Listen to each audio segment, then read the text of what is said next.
What's up, guys? It's Van, and welcome to another episode of my Relation Romantic Ship podcast, where I bring different guests on my podcast and we talk about what has been the relationship experience and what are some lessons that we can use from their experiences. So for today, I have a special guest with me. I'm going to let her introduce herself. Hello, everybody. My name is Rimie, and I'm so happy to be here on the podcast today and talk to you about relationships. So, a little bit of background about myself. I just recently graduated with my master's, and I'm currently looking to apply to doctoral programs in developmental psychology because I'm very passionate about children and their relationship with parent and the whole deal with that. And so yeah, that's what I'm doing right now, and I'm very passionate about mental health, and hopefully I get to make a difference in the field that I'm super passionate about. All right, for sure. So, yes, what has been your experience dating? And let's start from so when was the first time you had your first serious relationship?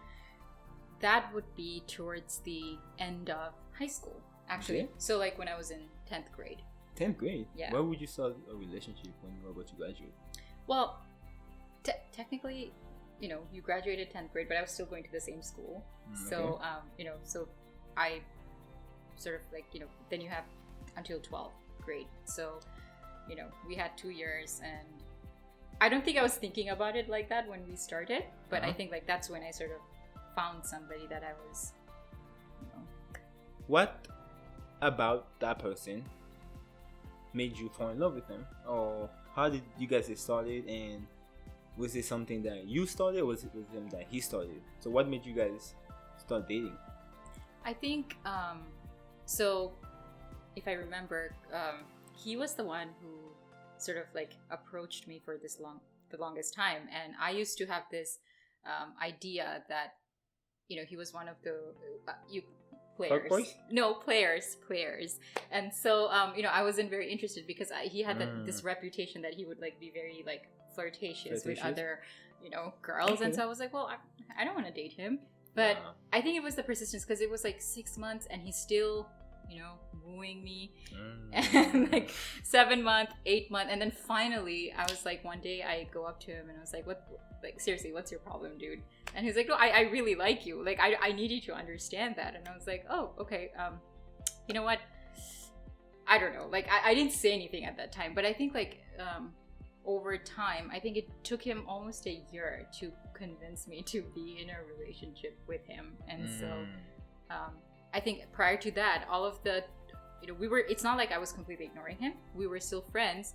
He was still being flirtatious with me, but I would just be ignoring that part. But I think during that time, I kind of got to know his personality and who he was beneath all of that. So you friends with him? Yeah.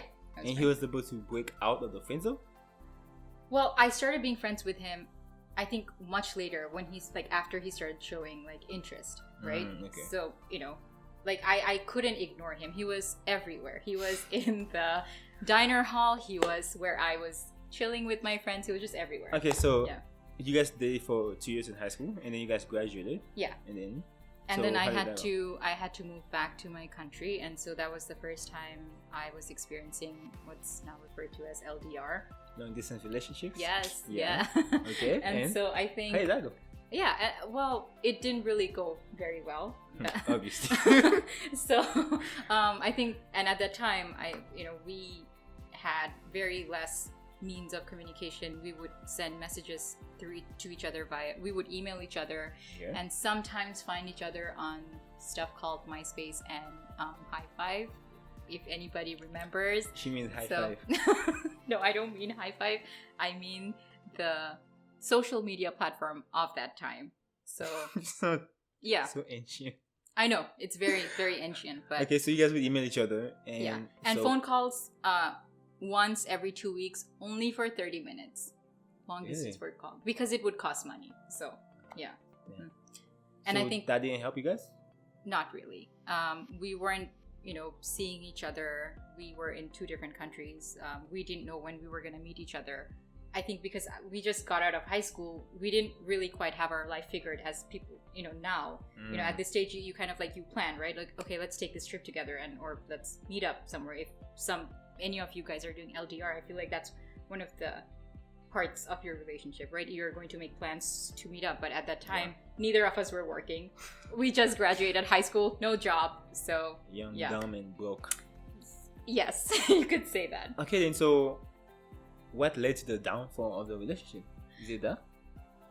Is it what? Like the inability to see each other and like communicate frequently? I think that didn't lead to the downfall. What that led to was unfaithfulness. On whose part? On whose? Like who was the did unfaithful? It? Oh, unfortunately, my at that time was boyfriend. It him or was it you? At that time boyfriend. I guess it was getting hard for him, but and so there were some incidences, and he sort of called me one day and told me about it, and that's how we sort of realized it wasn't working out. Yeah. Oh. Okay, then, so after that ended, what you do after that? Did you just like take a break, or did you just like go and jump into the next one? No, I actually took a break. I was I applied to this private university in my country, and then I was taking a break until I wasn't. What does that mean? Until I wasn't means I met somebody. I think after a year and a half. Okay. So how did that start? I met my then ex at church, and I think finding somebody in a place where I was extremely lonely, because I just came back from my high school, which was in a different country where I had left all of my friends and people I knew. Yeah. Moving back to my country where I didn't have any friends and I didn't know anybody else except my family. And so finding somebody in church, where also I was pretty lonely because I would go to church with my parents and just come back home, right? It was like that for like a year and a half until I met this guy, and we very quickly connected, and we started dating. Yeah, so everything seemed to be going well, right? So yes. Then what led to that? Everything seemed to be going well until another phase of LDR. LDR phase part 2. So you guys went to long distance again? Yes. Why? He had to move out of the country because he applied for school outside. And so at that time, I think we were still not very worried about how we were going to make it work, because we were both very close to our families were very close. We knew each other. We were from the same community. And so, we were pretty confident until, I think as you keep growing older, you also discover a lot of things about yourself, right? And then on top of that, there was the distance. And I think we just, increasingly kept realizing that we were just very two different people, and so that kind of sort of led to us mutually separating after after 4 years mutually separating. No, there's nothing. There's really no such thing as a mutual separation. I mean, yes, when we were separating, yes, we really talked about it, and I think somewhere in the back of my ex's mind, he sort of wanted to get back together, but I think after we separated, I also realized more fully that I didn't want to be in that relationship anymore. And so I just didn't want to pursue something that I knew wasn't really going to work out, and that I wasn't going to be able to give my 100%. Yeah. And obviously there were differences, and a lot of why we came to that different decision was based on those differences, right? After that one ended? Yeah. What did you do after that? Did you just you got heartbroken twice, so did you just chill, take another year-long break, or what did you do after that? So so that's ex number 2. Okay, let's just number the exes. The ex number 1 was high school. Ex number 2. So we're in ex number 2. Brad and Chad. So Brad and Chad. Okay. Okay. So Chad moved to during the course of our relationship, I made the move out from my country as well. Okay. And so we were physically, in terms of distance, we were much closer, but we were still apart, right? Okay. I think the breakup happened during that time. Okay. So I think after I sort of broken up things with, my ex, I think I very quickly rushed into my third relationship. Yeah. So you rushed in quickly with, let's call him Taiwan, just for the sake of thing. Okay, so why? What made you rush in so fast? Is it because like you were hurting and you wanted somebody to rebound on, or like what? So I think I was how do I say that? I don't think it was necessarily rebound. I think the next person that I sort of reconnected with was, also someone that I knew very well, and I think we were friends to begin with, so I sort of found a sense of comfort in So that. he was a safe option. I think he was more like a safe place for me. The safe option. Sure. But yeah, so I now realize in retrospect that I should have probably taken some time to really think about it, because when you are going through when you've just experienced some sort of like a loss, right? And it was just 6 months in, and I just dived right into the next one. And now that I think about it, I think I should have taken a little bit more time to be with myself, understand what I wanted and where I wanted to go. Okay. Yeah. So even though that it's true that you rushed into it, many relationships, they do last, even though the people rush into it. Of course. So yeah. what was the reason that caused the downfall of yours? I think it's just another one of those things that didn't work out when it came to me. I think it just broke apart. I think because of this whole we just dived right into it. We didn't take the time to think or understand what this would look like. We didn't think of anything. There was no plan or anything. We just went So it was straight just at it. feelings. And I think he was also recovering from a very much more fresher breakup. So he literally had a breakup a month ago before being in a relationship with me. So in a way it just didn't work out, because of a lot of things and overlaps and misunderstandings and and Okay, so after that, what did you do? So after that guy ended, did you go try to find somebody else? No, I just decided to do something for myself that I should have done after the ex number 2, which is taken the time for myself to. So how long has find that myself. time been? It's been a while, and I'm pretty happy. And looking back now, would you say that you were ever in love with any of your exes? And if yes, what is love to you? If no, do you want to be in love in the future? Looking back at it now, I think I've loved. So what's the difference then? I've loved them. I've loved the people I've been with, but I don't necessarily think I've ever been in love. So what's the difference then? And I think it's important because, and we have talked about this. I think, I very much agree with what we've discussed previously in where we came to the conclusion, and I agree, and I think very much it's true for myself too, now that I analyze my feelings. I think being in love is something that you cannot control. But then, again, so with that said, then we can go back to what you just said earlier. Yeah. Because you said that in your last relationship, you went into it just without controlling yourself or your feelings. No, I chose to just dive into it, right? I didn't take the time to really get to know this person. I just jumped into something. That is, I think that's very much an act of control too. It's you're just okay, well, you know what? Let's just do this and see where it goes. You're actively making that choice. You're actively making that choice.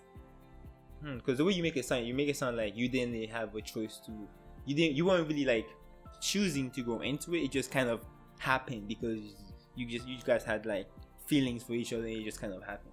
No, of course we had feelings for each other, but I chose to be in a relationship with him because I could have chosen to maybe take some time and think about it and really just give him the space to also get over his breakup, right? But we just didn't. We actively made that choice to just so in a sense, I think in a lot of ways, it was a mixture of maybe we were rebounding from our past.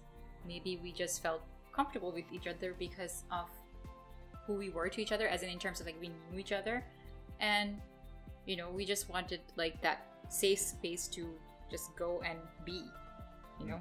Okay, then so you said that so being in love is not having the ability to control. Yes, I think so, because I've never experienced it. Like, you know, I've never experienced like lack of control in the way I felt in my relationships. I've been very much in control of myself and my emotions, right? So yeah, so you know, I think that if I was like, if or when I fall in love, I'd like to think that, you know, I just can't imagine my life without that person, and I know I've never felt like that yet.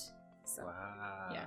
So then question is, what are you doing now? Are you single? Are you single and looking? Are you talking to somebody? I think I am open to good and positive things coming in my life, but I am not actively pursuing. I just want good energy. The older I get, I realize that all I want is good companionship. I want there to be, you know, trust. I want there to be friendship. I just want there to be a positive energy, someone who lifts me up and someone who motivates me. Okay, so the question is, what is your end goal? Do you want to get married, or do you just want to die alone with a cat? No, I want to get married. Okay, so then the question is, yes, what are you actively doing in order to ensure that you get that outcome? And also, by what age do you want to get married? I want to make sure I get married before 40. Before 40? Yes. So what are you doing now in order to help make sure that you actually achieve that goal before 40? I am preparing myself as a person. I think I'm focusing on self-growth right now. I am focusing on, you know, just focusing on my passions, because I think, you know, one of the things you can do, like, as a person, no matter at what stage of life you're in, is to really, you know, look at self-growth, right? That's really important. And that plays a huge role in relationships, right? So I think as I'm waiting for, you know, or as not waiting, but as I'm like open to new things in my life, in the meantime, I'm busy bettering myself. For those when you say open to new things, are you open to a man though? That's the question. Of course. Okay, so the next question would be, how are you waiting? What are you doing in order to let men know that you are open?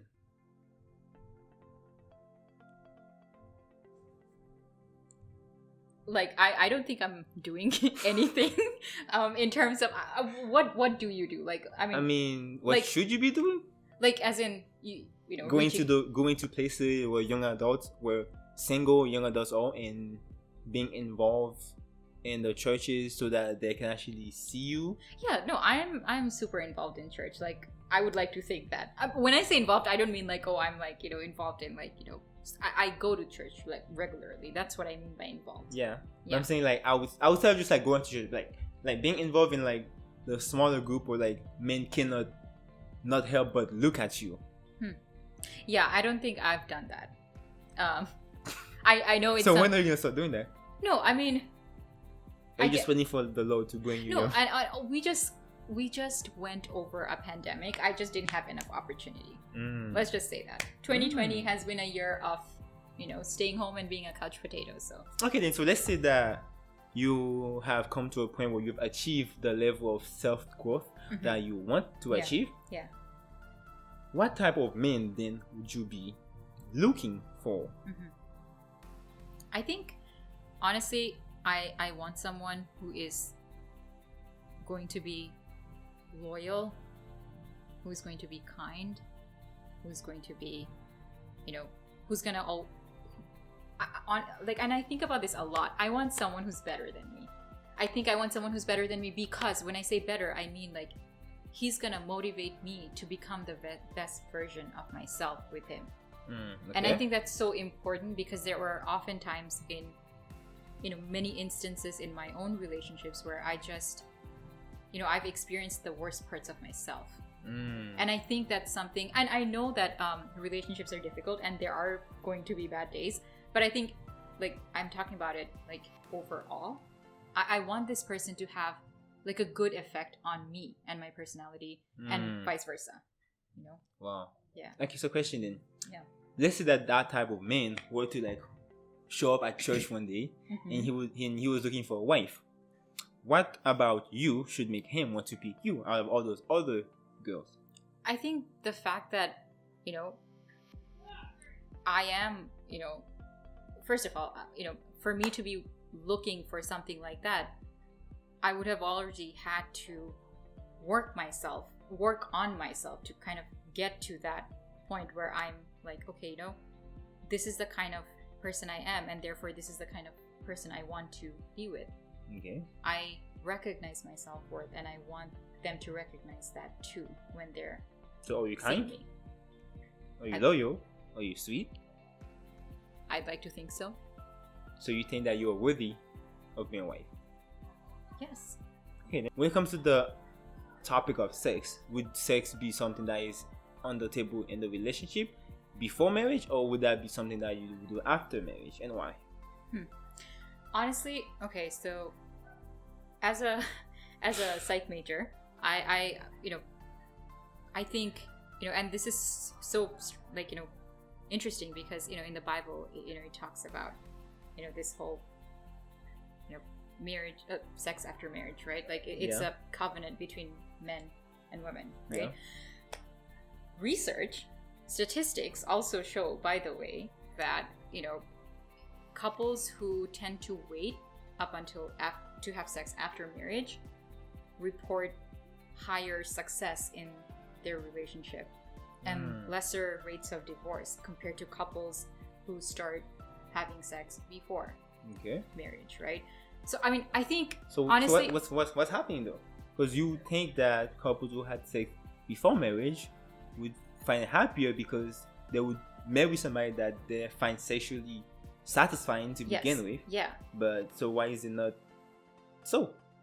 Well, honestly, like, so that hypothesis has been rejected, like, in statistics, because I mean, I think people sort of like the results sort of show that, when you sort of take your time to, know a person and not wait too long, by the way, like, you can, I understand when people with the question like, oh my God, so like what if I date for 4 years and like there's nothing, and then I have to wait for 4 years before I can, be sexually engaged with my partner, right?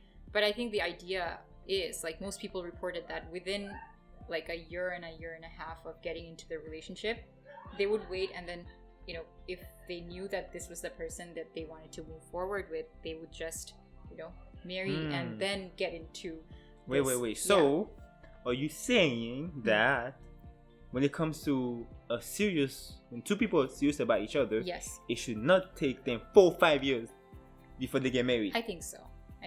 And I have been given this opinion by a lot of people that I know who are very successful in their marriage and who are also very happy, including research and like people that I don't know, like data speaks, right? So like that's something, and that was very surprising to me because I myself have spent so much time dating, right? Like, but I've never really liked anybody enough to take that next step. So I think this is where I think the being in love comes in, right? Like, it's like, if you are in love with this person, I don't think there is any reason to wait around, So this is for you ladies, because I mean, I believe that, like, for me as a guy, I feel like guys usually know if they want to marry the girl or not in like the first few months, because guys, I mean, I feel like a lot of girls think guys are like dumb when it comes to like relationships and stuff like that, but like I feel like guys, they know exactly what they want. And I've heard many people say that the reason that men cheat is because they're not really with the woman that they want. Okay. So what do you think about that? About cheating? Yes. And these men are in relationship? Yes. But they're cheating? Yes. I just think that it shouldn't happen in the first place to begin with, because even if men are not emotionally connected to the person that they're engaging in this cheating behavior, it is emotionally affecting their partner that they're actually emotionally involved with in a relationship. So you can justify your actions and say, oh, look, I have nothing, no feelings for her. Okay. It was just purely physical, but to a woman that doesn't make any sense, because to us we are highly emotional creatures, right? Okay. Okay, so the next question would be, in a marriage, especially in a marriage, not just a relationship, is sex a gift or a responsibility? Okay, so to everybody who's listening and watching, me and Val have had hours of discussion about this, and I've really thought about it. Okay, I've really thought about it, and I think I've come up with the perfect answer for this, which is satisfying to me too. Okay, let's okay, go ahead. Okay, sex is both a gift and a responsibility, right? And I think sex is a gift that should be used responsibly. What do you think of that?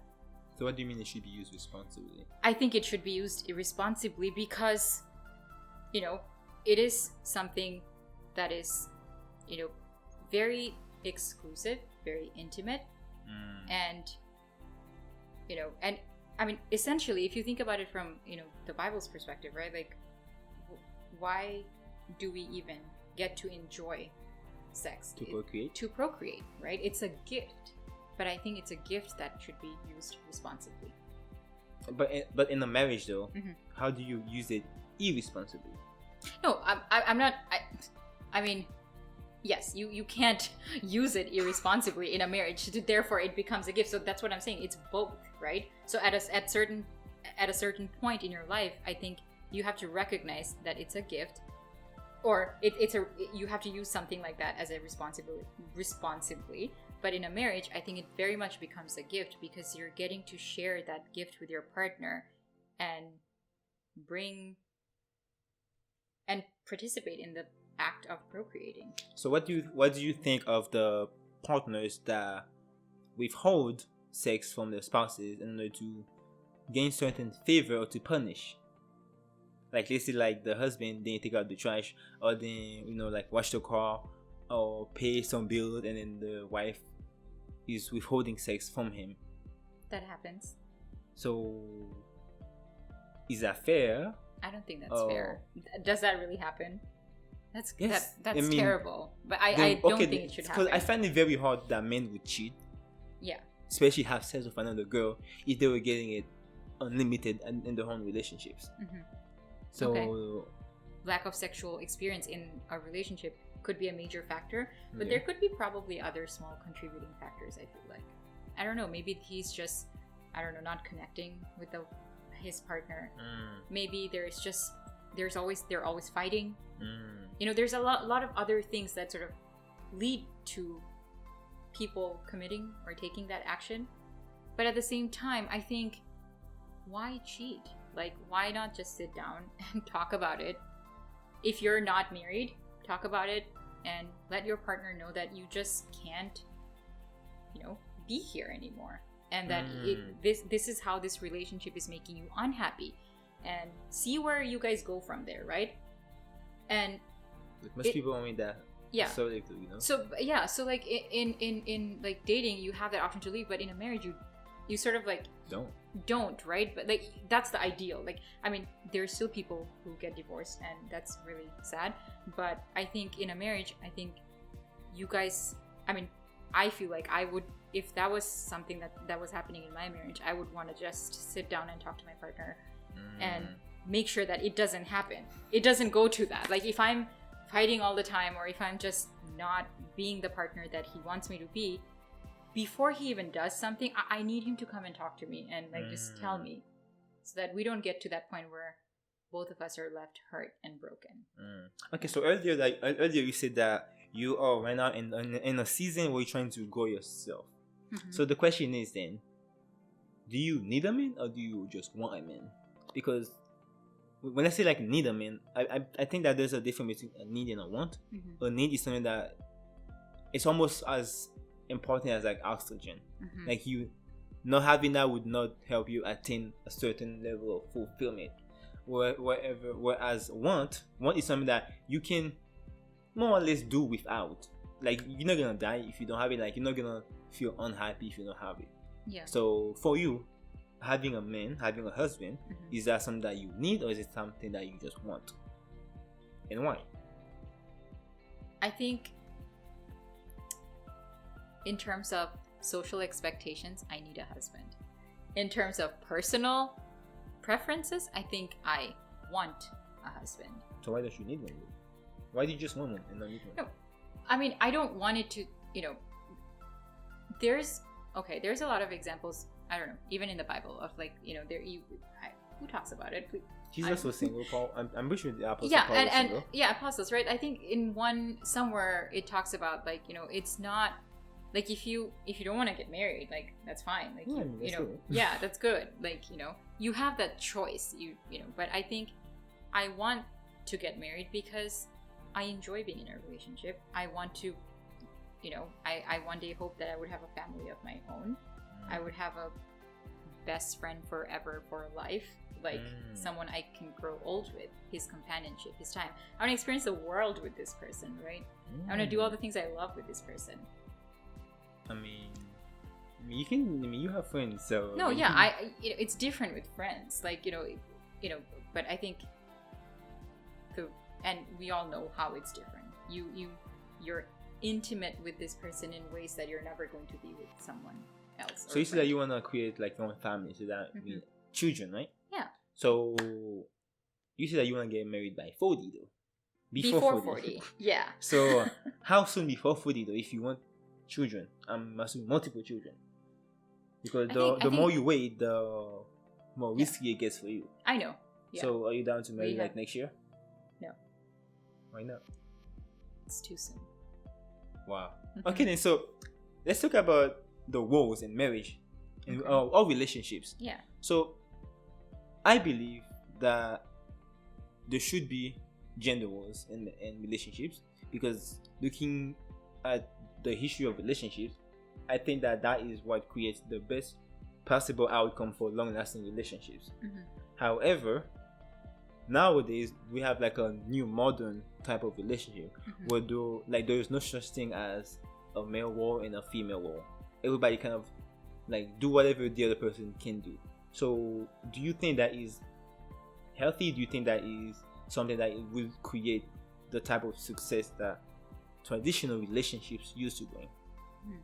I think so for me, I don't think I'm much of a traditionalist.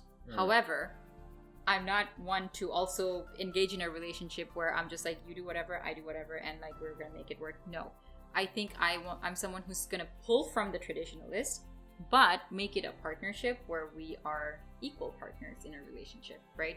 Where so how are you equal partnership in a relationship?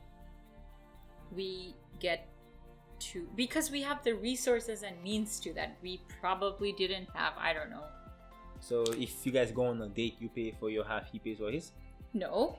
If we are going on a date, if there are times when he takes me out on a date, I would like to also take him out on a date once in a while when he's having a really bad day. Why should my husband or my partner always be the one to take me out on a date, right? Like,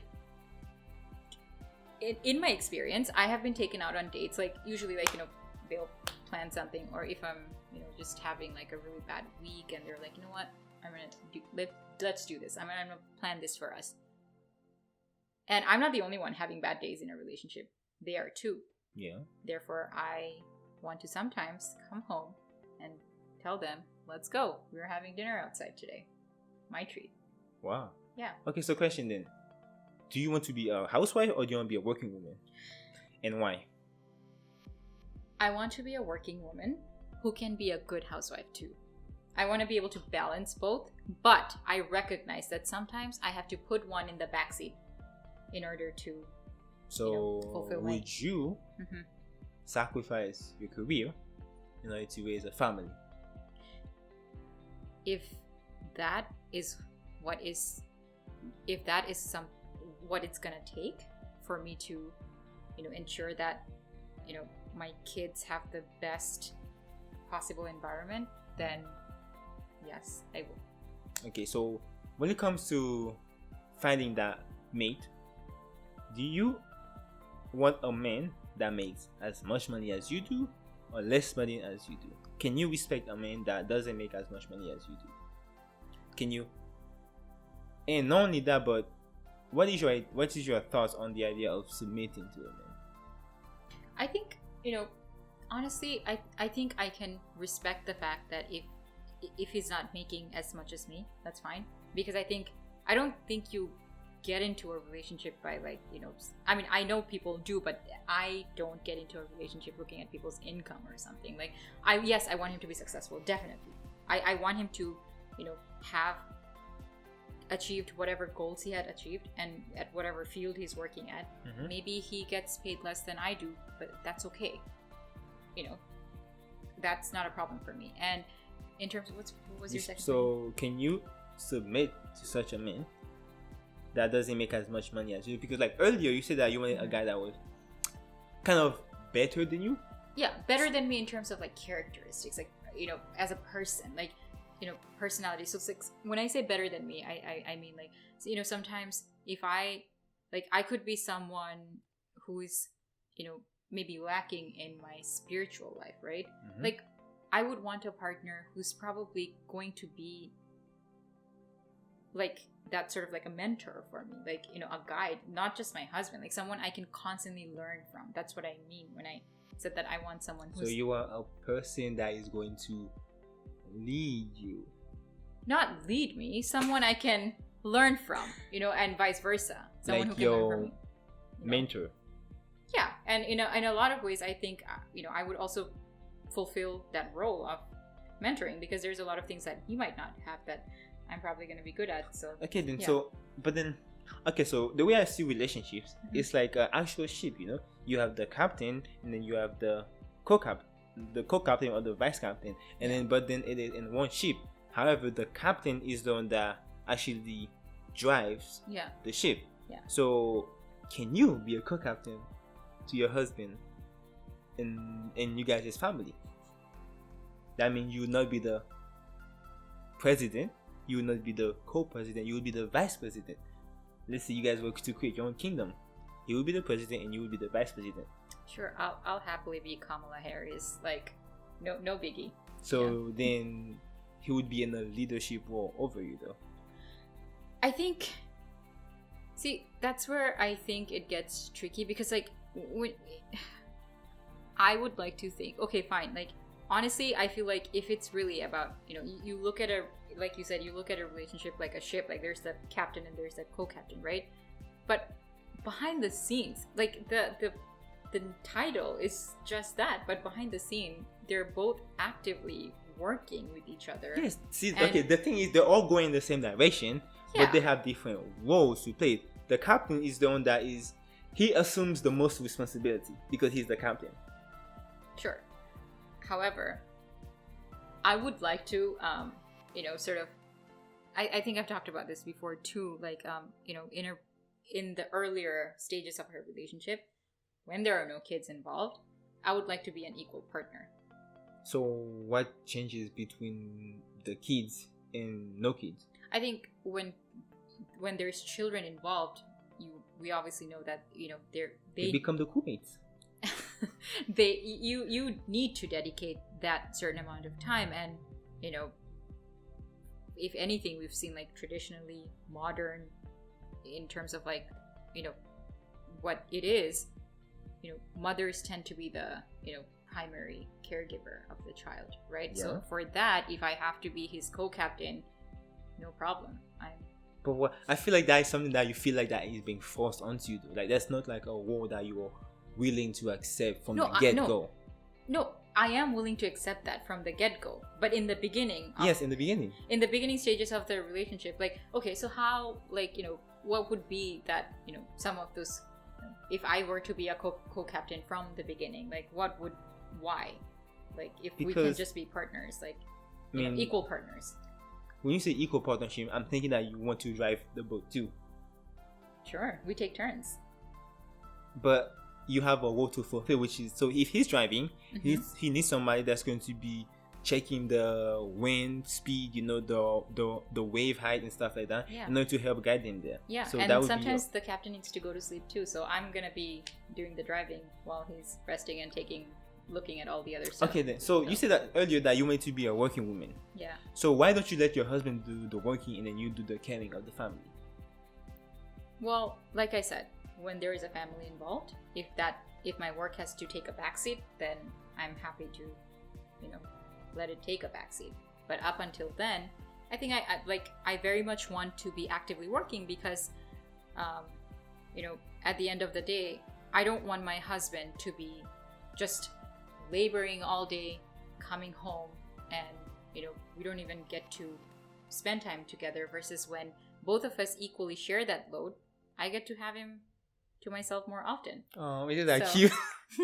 Okay, so question.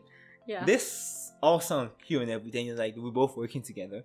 However, this is not it's not having that effect on modern relationships, because nowadays people are divorcing left and right. Relationships cannot last, and people aren't committing to each other. So why is that? Why aren't people committing to each other? Yes.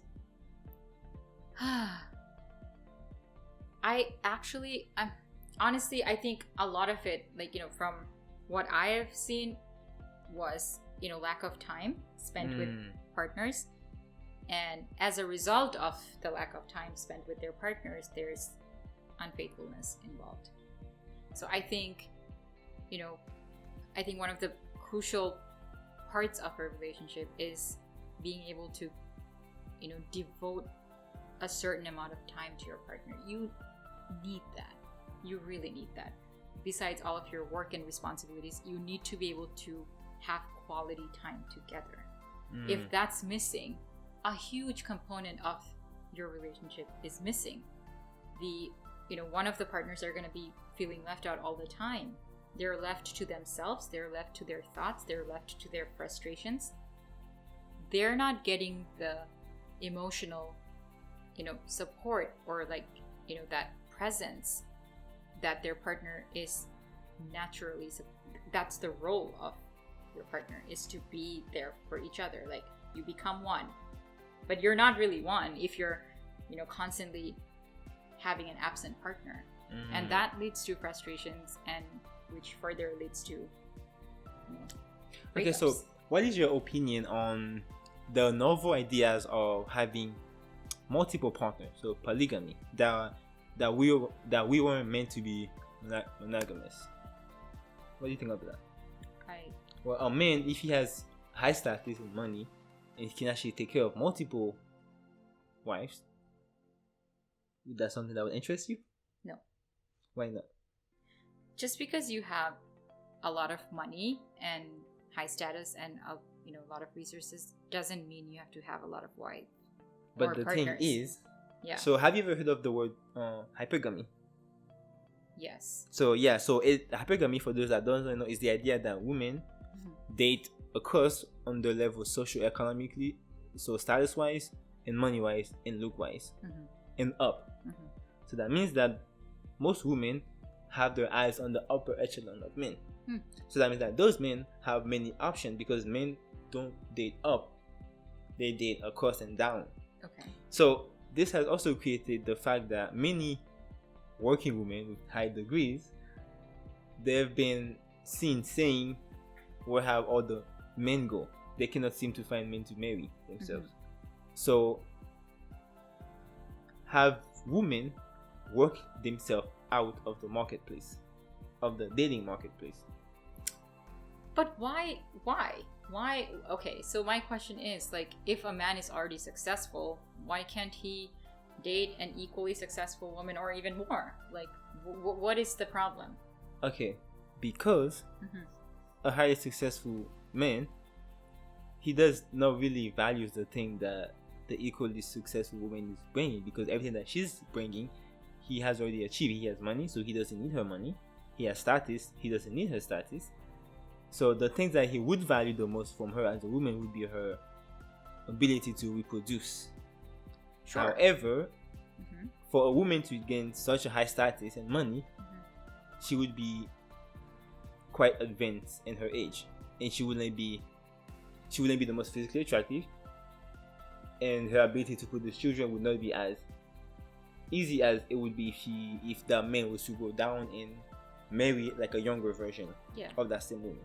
I mean, I feel like, honestly, like, okay, so I'd like to believe that at whatever stage of career this the man and the woman is, right? I'm guessing that marriages, for people who are really interested in having a family, I'm guessing that they're gonna start early, right?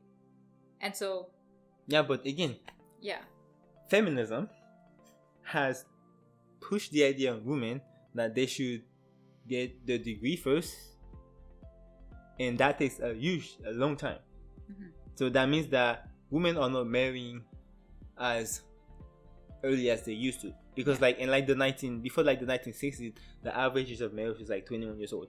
Yeah. Now it's like 28, 29. yeah, And so now, like, I've met a lot of women over 30 that are telling me that they cannot find men to marry, yeah, and yeah. I'm like, but they have high degrees. Mhm. So I'm like, And they have there good must jobs be and stuff. there must be a correlation between Yeah. them having high degrees and not being able to find a mate, Mhm. and having young people be able to find a mate. Yeah. I mean, I honestly think that it's like, it's like, at the end of the day, I think it really comes down to, like, you have all this statistics and you have all this data, right? And people are very much aware about that, right? Like, women, men, and I know, like, for me personally, yes, I want to achieve certain things in my life, but I would also like to, sort of settle down within a time frame where I am able to procreate, right? That's an active choice, regardless of what stage of my life I'm at. I can still achieve my goals while I'm married to somebody, while I'm in a relationship. So I think it comes down to personal choices. And if somebody is already aware of all of this, of this situation, right, and they're still actively choosing to wait and like, no, I'm gonna go pursue my career, and then I'm sure I'm gonna find someone. Well, that's a choice that they're making. Okay. Unfortunately, we can't say anything about that, but I know for me, I think I would kind of like think about that more seriously. Like for me, yeah. Okay, so let's say that there was somebody that was listening to us and that was watching, and they've kind of had the same type of like dating experience that you have had, Yeah. and they've had like many breakups and stuff like that, Yeah. and they're kind of hurting right now. Yeah. So what are some things that you would encourage them to do in order to help them heal a little bit faster, Yeah. and that so that they can have that chance of falling in love again for the next time? Yeah. I think one of the biggest things that I noticed personally is oftentimes when you are hurt and you are experiencing loss, and there's a lot of things going around you, and it's a very negative experience, and you tend to internalize a lot of those things. Don't do that. Be kinder to yourself. Know that yes, breakups hurt. Yes, loss is difficult, but it's temporary. It's not permanent. It doesn't have to be. Focus on yourself. Focus on the attention that you've never probably gotten in the relationship that you wanted.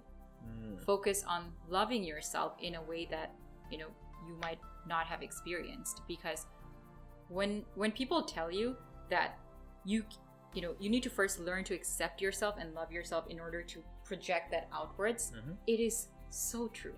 It is so true. Good things start from inside. It's inside out. So like, I would say, I know it's hard, and I've myself been through like the messiest breakups, that I could think of or imagine. But and also reach out to your friends. Reach out to the people who care about you. I couldn't have done any of this without the people in my life. And I know that, you grow older and you sort of like realize that all of the things that you love and all of the good things that you pick up from the people around you are essentially is the kind of person you want to ultimately be with, right? You want that friendship, you want that care, you want that support, you want that, that safe zone. So yeah. Okay, so to close, we know that modern dating is broken. So what are some things that you think that, starting with the men? What are something that you think that we can start doing differently in order to help kind of fix the way that modern dating is? Love your women. Just be more emotionally, nurturing to them. Be kind. That sounds so cheesy. No, it is not cheesy. Being kind is not cheesy. Be emotionally nurturing. Yes, be emotionally nurturing. It is important. Like women. Cuddles and stuff. I think it goes beyond cuddles. I think it's like being there for them, not just physically but mentally, emotionally. Be their partner, like in all sense. Be their partner in all sense, not just in if you feel like you're not able to make the time because it's gonna pay off in the long run. So okay then. So yeah, guys, remember, love your woman. So now for the ladies, what do you think they should be doing in order to help fix modern dating? What should women be doing in order to fix modern dating? Yeah. Okay. Be kinder to your men. Be patient. Be patient. Be kind. Give them this. I think a lot of the times, and I don't know if I'm correct, but in my experience, I've seen a lot of men who find it difficult to express themselves. They have good intentions, but sometimes they find it difficult to express themselves emotionally, right? So I would say be patient with that, because I know I've seen a lot of men struggle, including my friends, struggle with it, right? So give them that space that they need and trust them.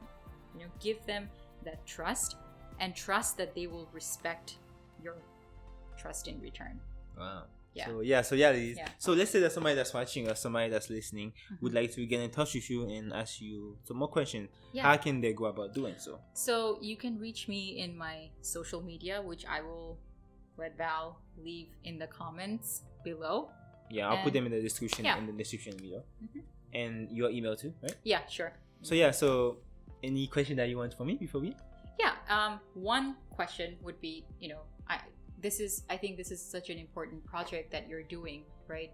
And I would like to see this becoming a huge deal and helping a lot of people. So what's your vision for this podcast, and where do you see it growing? So the goal of my podcast in the beginning was to help me find out the reason why modern dating sucks so much, and what are some things that I can do to help me better my future relationships. And so the whole goal was to get as many people's experience as possible and listen to them and take the good and the bad from them and be able to compile that into a formula that I could then apply to my life. And hopefully the people that are listening and watching with me throughout this journey will be able to take those certain tips and create their own formula and apply to their lives. Yeah. So hopefully the goal of my podcast is to be able to actually give people some tips for them to actually apply to their lives, and also attract more viewers because of the content that is actually worthwhile. Because by them listening, they can actually see that the things that they're listening to can actually be in turn be applying to their life and actually bringing them successful results. Yeah. And one more thing I would want to add to that, though, I would say, guys, I know that I think one of the hardest things to talk about is your personal relationships, right? Especially when you're going through stuff. It's a very vulnerable part of yourself, right? But I think it hugely helps if you're talking about it. And if you can't, listen to podcasts like this one, where you have a range of perspectives from different people, right? And that is so important, because it's important to understand, a relationship, there is no single formula to making a successful relationship. Everybody comes from their own experiences. And I think if you can pull from those experiences and pull the parts that sort of work for you, it's just gonna help you sort of grow and navigate through your relationships sort of more successfully, I feel like. So please listen, please subscribe, and make sure you guys do that. So thank you so much for watching, and thank you so much for listening to the podcast. So I will see you guys in the next episode, but make sure that to check out the link in order to gain access to her link. And also don't forget, if you enjoyed the content, my Instagram, my TikTok, my email, and also my Cash App will be there if you want to donate, like, to support the show. All the donation will go into paying for the podcast web hosting services. So yeah, thank you guys so much for watching, and I'll see you guys next time. Bye. Alright, peace out. Thank you.